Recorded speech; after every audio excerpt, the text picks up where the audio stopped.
اگر آپ تھوڑی دیر کے لیے رک کر سوچیں کہ آپ کی زندگی میں سب سے اہم چیز کیا ہے، سب سے قیمتی دولت کیا ہے، وہ کیا چیز ہے کہ جسے آپ سب سے زیادہ اہمیت دیتے ہیں، جس کی خوشی آپ کے لیے سب سے بڑی خوشی ہے اور جس کا غم آپ کے لیے سب سے بڑا غم ہو جاتا ہے، ان کے خوش ہونے پر آپ خوش ہونے لگتے ہیں اور ان کی تکلیف پر آپ دکھی ہونے لگتے ہیں، غمگین ہونے لگتے ہیں۔ یقیناً آپ سب سمجھ گئے ہوں گے کہ وہ پیاری ترین چیز ہماری اولاد ہے۔ انسان کو سب سے زیادہ خود اپنی ذات سے محبت ہوتی ہے، اور یہ ایک مانی ہوئی بات ہے، اور اپنے بعد پھر اپنے ہی حصے، اپنے وجود کے حصے، اپنے دلوں کے ٹکڑے، اپنی اولاد سے محبت ہوتی ہے۔ انسان اپنی زندگی میں کتنا بھی کامیاب ہو، لیکن اگر اس کی اولاد کامیاب نہیں تو اسے اپنی کامیابیاں بھول جاتی ہے۔ انسان خود کتنی بھی ترقی کر جائے، لیکن اگر اولاد در بدر کی ٹھوکریں کھا رہی ہو، بھٹک رہی ہو، تو انسان کو اپنی ترقی نظر نہیں آتی۔ اولاد انسان کے لیے نہ صرف یہ کہ اس دنیا میں خوشیوں اور سعادت کا باعث ہے، بلکہ انسان کے مرنے کے بعد بھی دنیاوی اعتبار سے اور آخرت کے اعتبار سے ایک قیمتی ورثہ ہے۔ آپ جو کچھ بھی چھوڑتے ہیں مرنے کے بعد، ان چیزوں میں سے دنیا میں بھی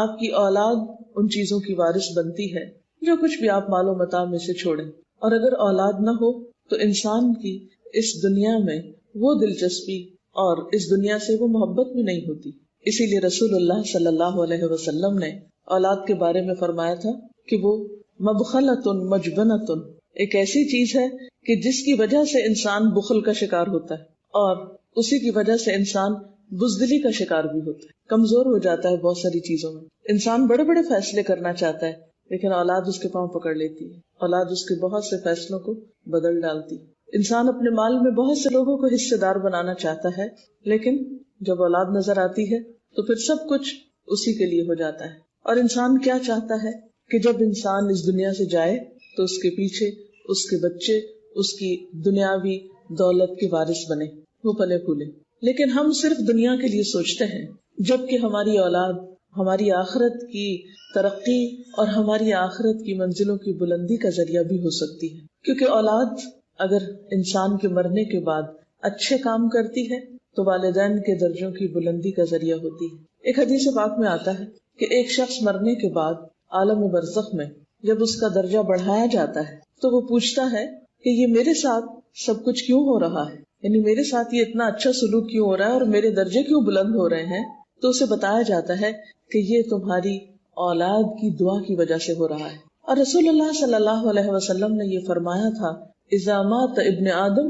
انقطع عملہ، کہ جب انسان مر جاتا ہے، ابن آدم مر جاتا ہے تو اس کا عمل ختم ہو جاتا ہے، الا من ثلاث، سوائے تین چیزوں کے، صدقۃ جاریہ، ایسی جگہ پہ مال لگانا جس کا فائدہ بعد میں بھی اس کو ملتا رہے، یا پھر او علم ينتفع به، انسان ایسا علم چھوڑ جائے، ایسا سکھا جائے کہ جو لوگوں کو فائدہ پہنچاتا رہے، جس سے اور لوگ فائدہ اٹھاتے رہیں، یا پھر تیسری چیز ولد صالح يدعو له، نیک اولاد جو والدین کے لیے دعائیں کرتی۔ یعنی انسان اب خود نیکی کرنے کے قابل نہیں رہا، دنیا سے رخصت ہو چکا، لیکن کیا چیز اس کی نیکیوں میں اضافے کا سبب بن رہی ہے؟ اس کی اولاد۔ تو یہ تین چیزیں انسان کے مرنے کے بعد بھی انسان کے نیکیوں میں اضافے کا سبب بنتی ہیں، اور ان تین چیزوں میں بھی اگر آپ دیکھیں تو سب سے پیاری چیز آپ کی اور آپ کے قریب ترین چیز، آپ کے دلوں میں رہنے والی چیز آپ کی اولاد ہی ہوتی ہے۔ آپ کتنے بھی پڑھے لکھے ہوں، آپ کتنا بھی لوگوں کو سکھا رہے ہوں، تعلیم دے رہے ہوں، آپ کتنے بھی مالدار ہوں،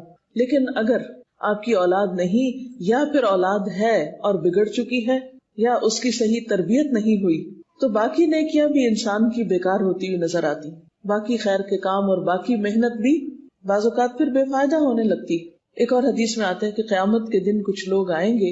اور ان کے اعمال ہوں گے تو بہت، لیکن بتایا یہ جائے گا کہ ان کی اولاد ان کی نیکیاں کھا گئی، یعنی خود تو بڑے نیک تھے لیکن اولاد نے ان کی نیکی پہ پانی پھیر دیا، سب صفائی کر دی۔ دنیا میں بھی یہ ہوتا ہے، آپ کتنی بھی نیک نامی کمائیں لیکن بعض اوقات آپ کی نیک نامی کو بٹا لگانے والی اولاد ہی ہوتی۔ اسی لیے قرآن پاک میں اللہ سبحانہ وتعالی اولاد کو انسان کا دشمن بتاتے ہیں، اردو میں بھی یا پنجابی میں بھی ان کو میٹھا دشمن کہا جاتا ہے، کہ لگتے بہت پیارے ہیں لیکن سب سے زیادہ تکلیف بھی بعض اوقات بچوں ہی کی طرف سے پہنچتی۔ آپ مائیں اچھی طرح جانتے ہیں، ولادت کا مرحلہ ہو، یعنی بچوں کے پیدائش کا مرحلہ ہو، یا پھر اس کے بعد ان کی تربیت کا مرحلہ ہو، یا پھر بڑے ہو کر ان سے خدمت لینے کا معاملہ ہو. یہ سارے مراحل کس قدر تکلیف دہ، صبر آزما اور انتظار والے ہوتے ہیں. اور ہماری عام دعاؤں میں ایک دوسرے کے لیے کیا ہوتا ہے؟ اللہ تمہیں اولاد کی خوشیاں دیکھنا نصیب کرے، کیونکہ واقعی انسان کے لیے ایک بہت بڑی خوشی کا ذریعہ بھی ہے اولاد. لیکن اس کے ساتھ ساتھ قرآن پاک میں اللہ تعالیٰ فرماتے ہیں ان من اولادکم وازواجکم عدو لکم، کہ تمہارے بچے اور تمہاری بیویاں یا بیویوں کے لیے شوہر تمہارے دشمن ہو سکتے ہیں. فاحذروہم، ان سے محتاط رہو. وان تعفوا وتصفحوا وتغفروا فان اللہ غفور رحیم، پھر اگر تم معاف کر دو، درگزر کرو، بخش دو تو اللہ بھی غفور الرحیم ہے. یعنی اولاد کا رشتہ ایسا ہے کہ جس کو تم کاٹ کے پھینک نہیں سکتے، وہ تمہارے ساتھ جڑے ہوئے ہیں، تمہارے ساتھ ان کا تعلق ہر صورت میں ہے. آپ ان کو جتنا بھی عاق کریں، جیسے بھی ڈسون کریں، آپ کر نہیں سکتے، کیونکہ آپ کے نام کے ساتھ ان کا نام ہے، آپ کی پہچان ہے، آپ ان کی پہچان، وہ آپ کی پہچان، ایک دوسرے کے لیے لازم و ملزوم ہے. لہٰذا یہ ایک ایسا زندگی کا حصہ ہے کہ جسے آپ اگنور نہیں کر سکتے. آپ کی کتنی بھی مجبوریاں ہوں، آپ کے کتنے بھی کام ہوں، آپ پر کتنی بھی ذمہ داریاں ہوں، آپ کیسے بھی بیمار ہوں، لیکن اولاد کی تربیت کی ذمہ داری، اولاد کی اچھائی بھلائی کی ذمہ داری یہ آپ پر ہے. آپ اس سے فرار حاصل نہیں کر سکتے، یہ ذمہ داری ادا کرنی ہی ہے. اور اس کے لیے قرآن پاک میں اللہ سبحانہ وتعالیٰ فرماتے ہیں یا ایھا الذین آمنوا قوا انفسکم واہلیکم نارا، اے لوگو جو ایمان لائے ہو، اپنے آپ کو اور اپنے گھر والوں کو آگ سے بچاؤ. پہلے اپنے آپ کو اور پھر اپنے بال بچوں کو آگ سے بچاؤ. لہٰذا ایک عام انسان کی حیثیت میں اور خصوصاً مسلمان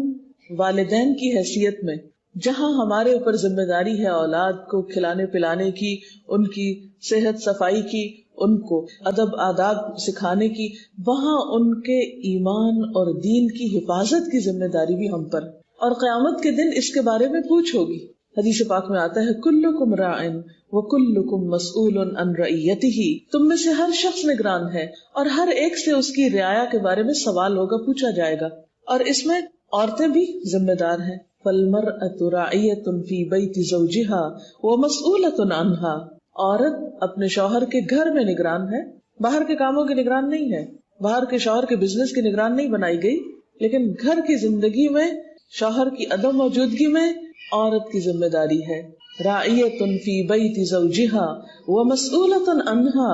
اور قیامت کے دن اس سے اس ذمہ داری کے بارے میں سوال ہونے والا ہے. یہ وہ چیز ہے جس کے بارے میں پوچھا جائے گا. اگر آپ ان کو بہت اچھا کھلا نہیں سکتے، بہت اچھا پلا نہیں سکتے، بہت اچھا گھر نہیں لے کر دے سکتے، طرح طرح کے کھلونے نہیں لے کر دے سکتے، ان کی ہر خواہش پوری نہیں کر سکتے، تو پوچھ نہیں ہوگی، اس کا امتحان نہیں ہوگا. لیکن اگر وہ دین سے دور ہو گئے، بھٹک گئے، انہوں نے دین کا رستہ چھوڑ دیا، ان کے ایمان میں خلل آ گیا، تو ضرور پوچھ ہوگی. لہذا اس پوچھ سے پہلے، اس سوال سے پہلے ہمیں اس دنیا میں، اس وقت میں، اس مہلت سے فائدہ اٹھاتے ہوئے اپنے آپ کو تیار کرنا ہے جواب کے لیے. اور ہمارا یہ جواب کسی معمولی ہستی کے سامنے نہیں ہے، اس ہستی کے سامنے ہے جو عالم الغیب والشہادہ ہے،